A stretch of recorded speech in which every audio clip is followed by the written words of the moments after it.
dawn in the Japanese countryside 35 miles from Tokyo.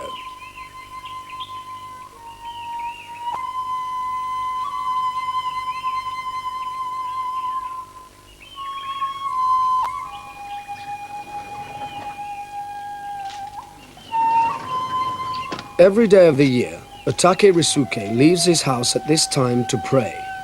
He always carries his sword. As he walks across his garden, he leaves behind the modern world. He moves back in time to the 15th century. In these few steps, Master Otake becomes a samurai warrior, in thought, word, but not in deed. He is among the finest swordsmen living today, the teaching master of probably the best martial arts school in the world. He does not teach a sport. At this school, the students learn an art of killing that they will never use.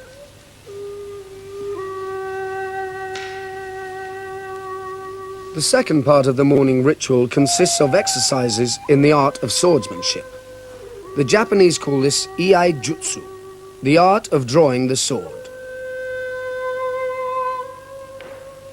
Even now, life in Japan is lived on the floor, so it's natural to start fighting techniques from a kneeling position. Also, at night, a kneeling person is harder to see.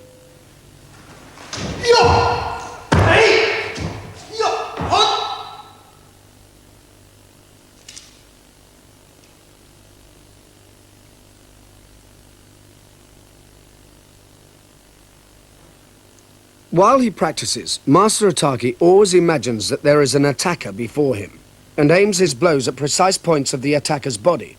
His sword strokes are aimed to kill.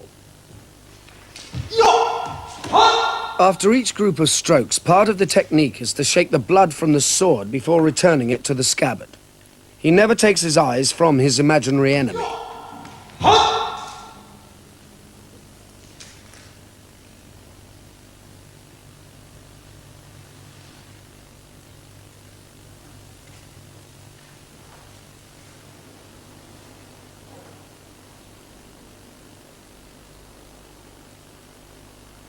The exercises are planned to counter an attack from any direction.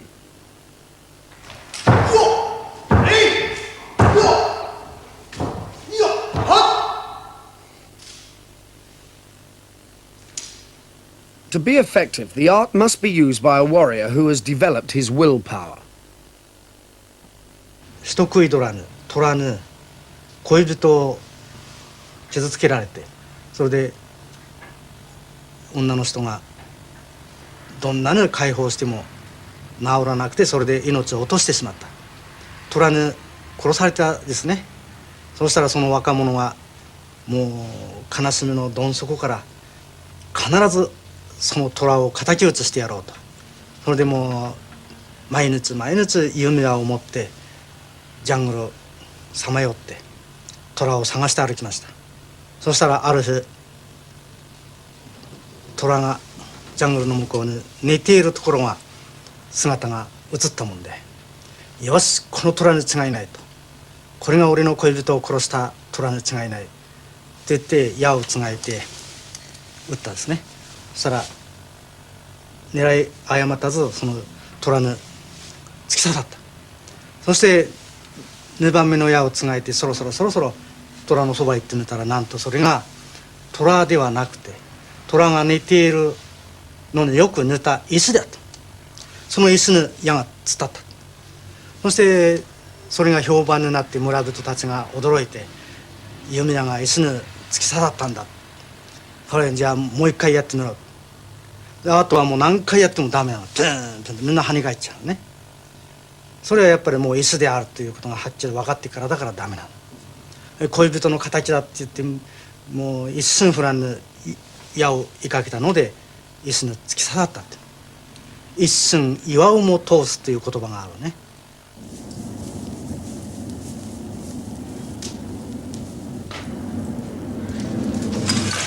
All samurai sought perfection with the sword, not only in the fighting techniques but in the weapons themselves. The samurai and the swordsmith worked together to develop the exquisite, deadly Japanese sword.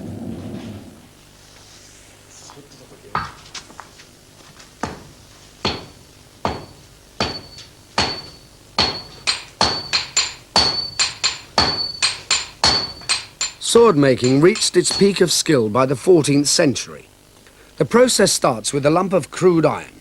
It is purified by hammer blows and by pouring a liquid made from ash over it.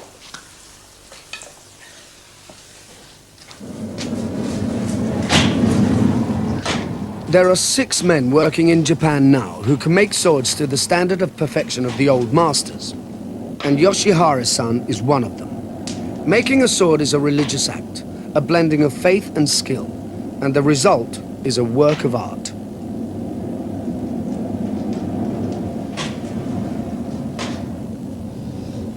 A blade made by Yoshihara-san is worth about £10,000. Most of them are bought by collectors and, to his regret, put straight into bank vaults.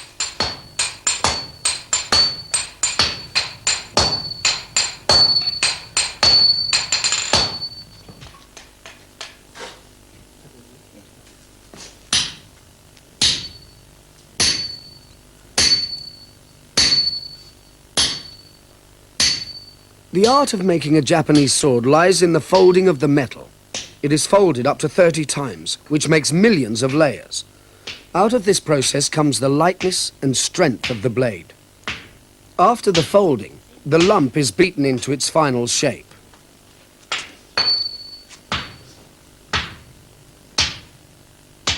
The swordsmith makes only the blade. Other craftsmen finish the polishing and sharpening and make the scabbard, hilt and guard.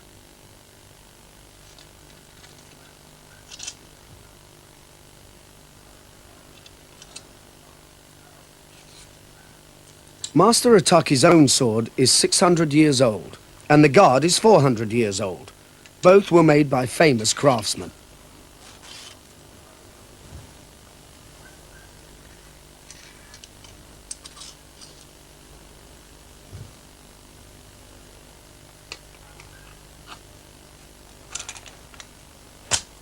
The whole assembly is held together by just one small bamboo peg. Everything about the sword is practical. The beauty of its shape exists because an elegant curve is strong and cuts well. The groove is cut into it to lighten the weapon without weakening it, and to prevent suction gripping the sword in a wound.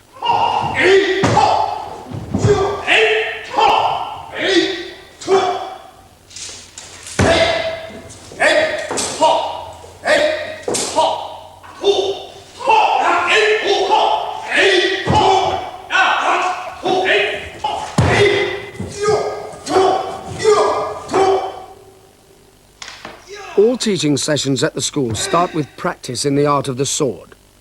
The students practice the exercises in their own time, but always watched by Master Ataki.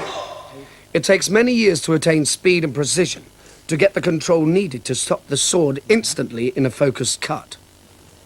Perhaps the hardest of all is to learn the relaxed balance that allows the body to spin so quickly.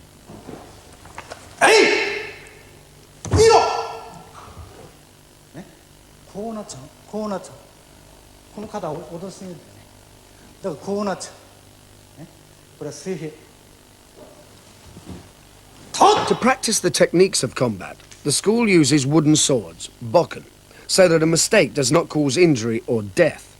Their teaching is based on the weak points of Japanese armor, which for the sake of flexibility did not protect the blood vessels on the insides of the arms and legs. Their purpose is very different from the sword-based sport of kendo, where the strikes are aimed at the protected part of the body.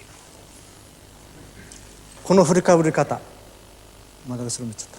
この振りかぶり方は、これで触らないの、これやるとぶつかるから、ぶつからないように巻き打ちっていう上段ですね。そういうふうに、それで真っ向を切るようです。はい。面来るやつを体をかわして首に入る。それを稽古ではこう受けますね。受けておいてバッ。人間の体は動脈全部この内側ね。だからこれを切るわけですね。